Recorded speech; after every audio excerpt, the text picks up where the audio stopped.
Mais tu l'as révélé à tes enfants qui sont. Nous te louons, t'adorons parce que tu l'as voulu ainsi. Nous te bénissons parce que tu l'as voulu ainsi. Nous te bénissons, Seigneur. Nous te bénissons pour la Côte d'Ivoire. Tu as dit de prier pour le pays dans lequel nous sommes. Parce que notre paix dépend de la paix de ce pays-là.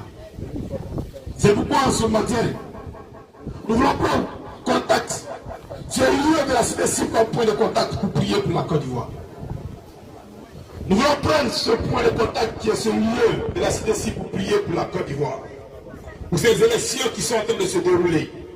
Pour ce qui est en train de se passer dans ce pays-là. La Côte d'Ivoire, Seigneur, est ton pays. Tu détiens la Côte d'Ivoire, Dieu, en tes mains. Ce pays, c'est ton pays, Seigneur.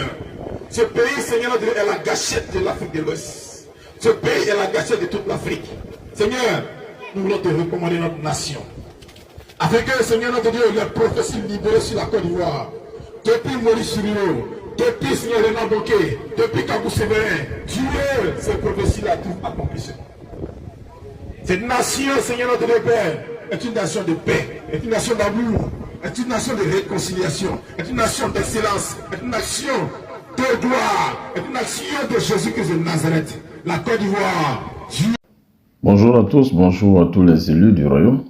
En ce matin du dimanche 13 juillet 2025, nous allons nous prononcer sur une question qui défraie l'actualité chrétienne, la question de la paix, du salut ou non, après la nouvelle naissance.